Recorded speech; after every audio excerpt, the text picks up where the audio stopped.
तो online class में सभी स्टूडेंटों का हार्दिक स्वागत है। और निश्चित रूप से बिहार का जो कॉमर्स एसटीईटी का रिजल्ट आया हुआ है, इसमें जितनी हमारे बंधु और सिस्टर को उपलब्धि मिली है, क्वालिफाई किए हैं, वो तहे दिल से शुभकामनाएं।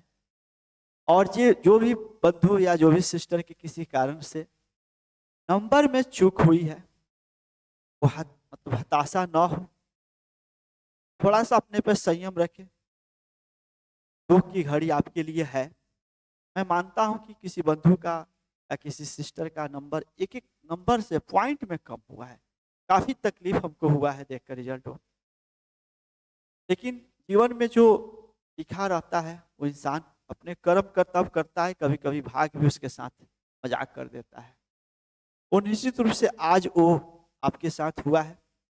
संयम बरते, बहुत जल्दी सेकेंड एसटीएटी होने वाला है। आप लोग के साथ हम खड़े रहेंगे। हम समझ रहे हैं कि ये जो तैयारी था, आपका वर्षों का एक तपस्या था, एक लंबी पढ़ाई के बाद बीएड कर यहाँ तक पहुँचे थे।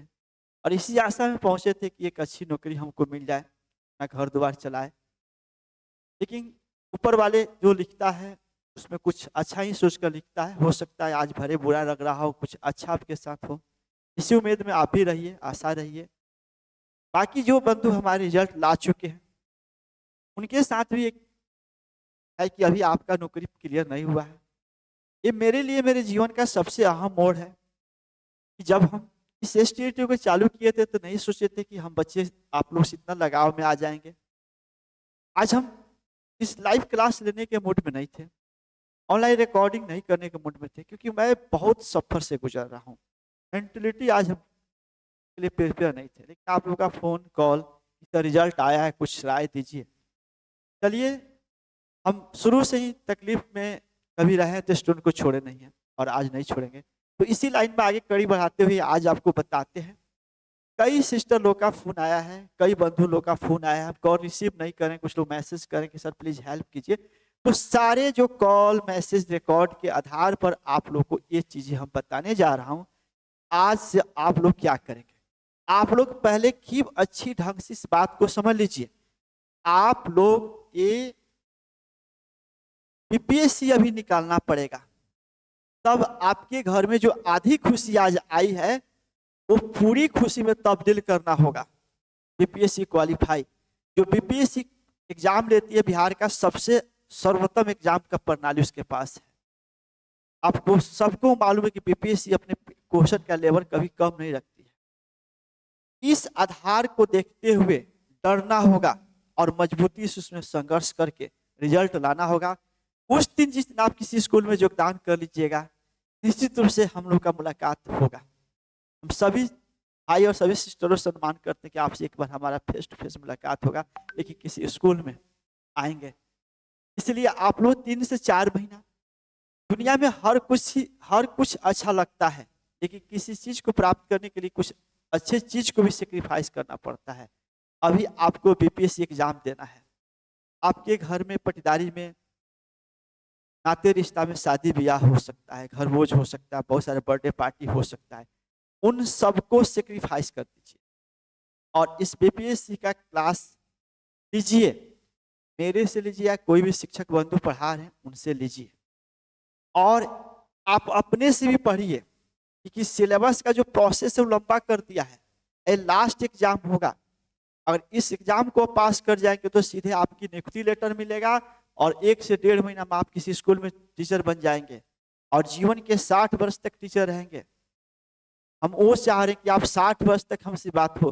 कभी 60 वर्ष की उम्र में हम मिले तो जरूर कहिए कि सर से हम लोग लगाव थे। हम भी कहेंगे एक दिन हमसे आप पढ़े थे।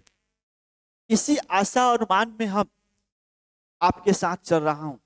तो आज जो मेरा सिलेबस है, जो मेरा क्वेश्चन था, वीडियो लंबा होगा, लेकिन ये आप लोग समझिए, बहुत सारे बंधु लोग का एक चीज आ रही है।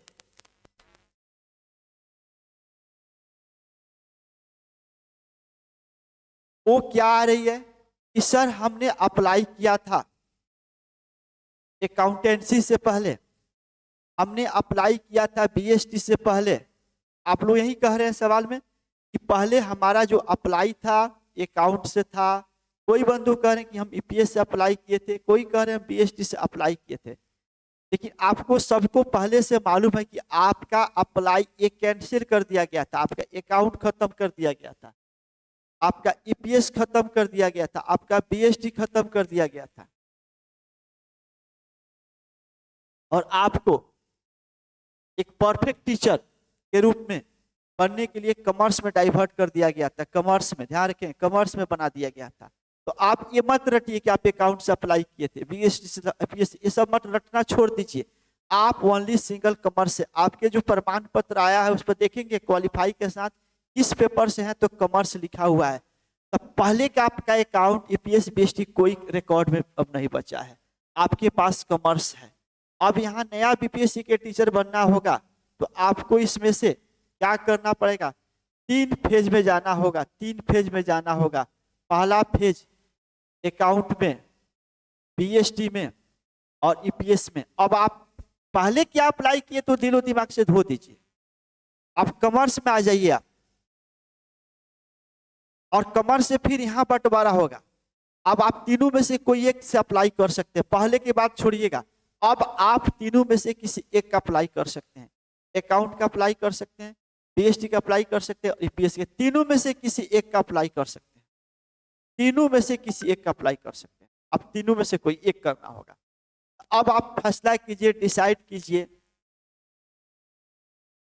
कि अकाउंट अप्लाई करना है कि बीएसटी अप्लाई करना है कि ईपीएस अप्लाई करना है। वो आप अपने बुद्धि विवेक से देखिए, मेरे से मत पूछिए। आपको पढ़ना है, आपको एक ही राय देते। अकाउंट में 600 का लगभग सीट है, इसमें 1300 लगभग बता रहे, इसमें 1300 सीट है, इसमें 500 550 सीट है। सबसे ज्यादा सीट है, सबसे ज्यादा बच्चे इसमें आएंगे, कहीं से कोई रिस्क नहीं लेना चाहेगा।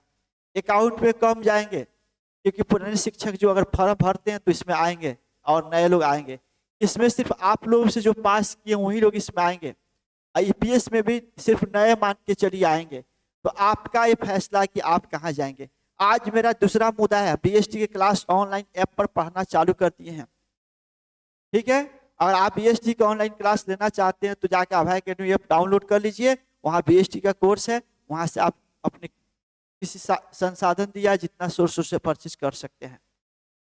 लेकिन सिलेबस बीएसटी का हम लेकर आए हैं आज, क्योंकि सिलेबस 2 दिन पहले आने वाला था, ही बना हुआ था, लेकिन कुछ मानसिक डिस्टर्ब के कारण सिलेबस नहीं लेकर बता पा रहे थे। आज हम बता रहे हैं आपको जो 11वीं के शिक्षक बनना है, ओनली आप एमकॉम होना चाहिए, बीएड होना चाहिए, और अब एसटीईटी क्वालिफाई जो होंगे उनके लिए टीचर बनने का मौका मिला है।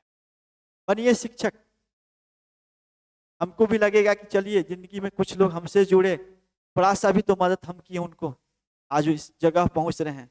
तो देखिए आप पढ़ लीजिएगा, कॉमर्स वाले जो बंधु होंगे उनको मास्टर डिग्री एक कॉमर्स चाहिए, ध्यान रखिएगा। मास्टर डिग्री इन फाइनेंस तेरे को बखेड़ा वाला सब्जेक्ट नहीं काम करेगा। MCom, only MCom, fresh MCom, बाकी सब रिजेक्ट हो जाएगा। आप एमकॉम किए हैं, आवेदन करेंगे।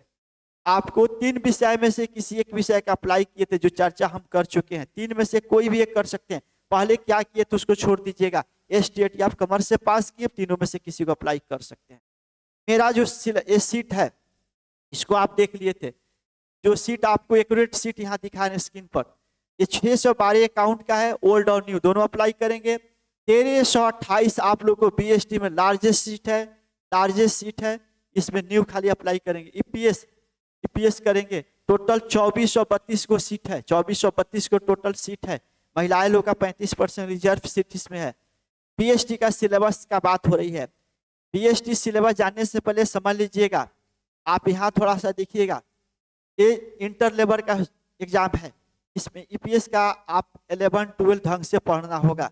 इसमें बीएसटी 11-12 ढंग से पढ़ना पड़ेगा, 11-12 ढंग से पढ़ना होगा।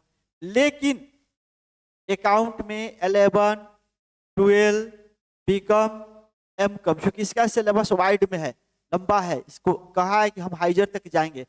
बीएसटी का सिलेबस हाइजर नहीं होता है, ध्यान रखेंगे। एक आप अकाउंट में पढ़े होंगे, अकाउंट ऑनर्स लिए होंगे, उसमें खाली को बीओ मिला था हल्का सा, एमकॉम में है नहीं उस तरह की बातें हमारे पास। हाँ, कोई चैप्टर अगर एमकॉम में पढ़ना है तो उसको पढ़ेंगे, ये चैप्टर टच किया है।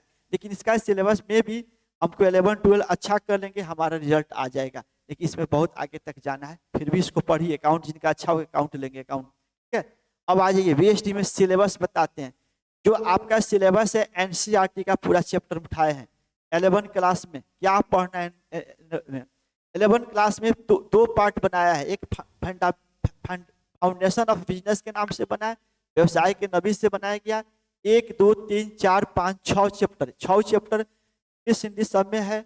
उसमें टॉपिक हम क्लियर कर दिए, इसमें कुछ ब्लैंक है, इसमें टॉपिक हमको बहुत लंबा था इसलिए छोड़ दिए। क्योंकि जो जितना टॉपिक एनसीईआरटी में पढ़ना है, टॉपिक जैसे व्यवसायी संगठन पढ़ना है तो आपको ये टॉपिक गारंटी पढ़ना होगा। ये आपका public private and global enterprises subject chapter पढ़ना होगा। ये टॉपिक गारंटी आपको टोटल डिटेल में जाना पड़ेगा। बिजनेस सर्विस पढ़ना है तो टोटल टॉपिक जाना पड़ेगा। इंजीनियरिंग मोड ऑफ बिजनेस पढ़ना टोटल में जाना पड़ेगा, टोटल। ये हमारा सिलेबस हुआ। ये 11 क्लास का पार्ट 1 है। आप लोग मत हल्का में लीजिए। बहुत सारे बंधु लोग सोचते हैं कि कोर्स बाद में लेंगे, हम नहीं डरवा नहीं रहे हैं, लेकिन बीपीएससी की परीक्षा से डरिएगा जरूर, पहले बताते हैं, ठीक है। डरिएगा जरूर, ठीक है, कड़ा होती है एग्जाम, टर्म इसका टॉप लेगा। उसका दूसरा वॉल्यूम होता है कॉर्पोरेट ऑर्गेनाइजेशन फाइनेंस ट्रेड, दूसरा वॉल्यूम 11 क्लास का होता है। इसमें 1 2 3 4 5 को चैप्टर पढ़ना है। कंपनी का संगठन, व्यापार वित्त का स्रोत, लघु व्यवसाय, आंतरिक व्यापार। ये लघु व्यवसाय नया वाला सिलेबस से हटाया है, लेकिन हम नहीं हटाए हैं जानबूझकर कि भाई जो बीपीएससी के पास किताबें होंगे वो नया पुराना देखेगा, पूरा सिलेबस देखेगा। इसलिए 11 क्लास से 11 चैप्टर तय किया गया है और इसको प्रेम पूर्वक ईमानदारी से किताब से किसी और सर से हमसे कहीं से पढ़िए। आप लोग एमकॉम बीएड किए, आप लोग खुद में खुद एक शिक्षक हैं, आप लोग खुद में खुद एक शिक्षक हैं और आप लोग इशारा समझ सकते हैं हम क्या बोल सकते हैं। डिटेल पढ़ना होगा, ठीक है। अब आज ये 12 क्लास के सिलेबस एनसीईआरटी के अकॉर्डिंग 12 में आपको ये आपको पहला पढ़ना है प्रबंध की प्रकृति और महत्व। इसके अंदर इतना टॉपिक है, सब टॉपिक को पढ़ना पड़ता है। प्रबंध के सिद्धांत बहुत लंबा टॉपिक था इसलिए इसको छोड़ दिए। व्यवसायिक बहुत लंबा टॉपिक है, सब पढ़ाना पड़ेगा। प्लानिंग पढ़िए, ऑर्गेनाइजेशन पढ़िए, स्टाफिंग पढ़िए, डायरेक्शन पढ़िए, कंट्रोलिंग पढ़िए। 8 गो चैप्टर वॉल्यूम 1 में है। यानी 11 क्लास में 2 वॉल्यूम होता है, 12 में 2 वॉल्यूम होता है एनसीईआरटी किताब में। वॉल्यूम 2 में आ जाइए, वित्तीय प्रबंध, वित्तीय बाजार, विपणन, ये उद्यमिता विकास, ये आपको पढ़ना है। तो टोटल आपका हो गया सिलेबस। इतने सिलेबस को आपको हर हाल में हर ढंग से सही ढंग से पढ़ के जाना है। तो ये हमारा बीएसटी का सिलेबस है। अब विचार कर लीजिए या बीएसटी के सिलेबस देखने के बाद हल्का मत लीजिए। यानी अभी तक बीएसटी का सिलेबस दिखाने के पीछे रीजन था कि बीएसटी ही का हल्का सिलेबस है। ईपीएस में थोड़ा सा, एमबीए में पढ़ना ईपीएस की किताबें, तो वो आपको थोड़ा सा जो एमकॉम इन फाइनेंस होता है उसमें थोड़ा ईपीएस की किताबें मिल जाती है। अकाउंट आप लोग के बारे में बताना नहीं पड़ेगा, अकाउंट में सब कुछ जानता है। 11 12 बीकॉम एमकॉम सब में है।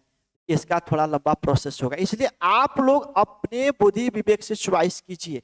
हम आपको बीएसटी क्लास चला रहे हैं, अकाउंट का चलाएंगे। ईपीएस में आज बहुत सारे सिस्टर लोग का रिक्वायरमेंट आ रहा है कि सर आप ईपीएस चलाइए, हम लोग आपका कोर्स लेंगे।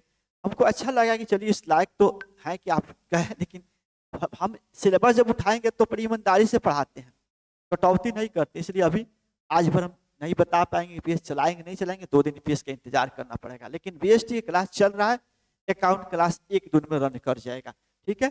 तो ये आपका हुआ। अगर आपको फिर इसके अलावा भी किसी मन में होगा, इसके मन में होगा, तो फिर हम लाइव सेशन दे देंगे और आपका इसका नोटिफिकेशन डाल देंगे। आज की क्लास चीजें से सब कुछ समझ सकते हैं। रिजल्ट का जश्न बन गया, अब पढ़ाई का जश्न बने और पढ़ाई हो।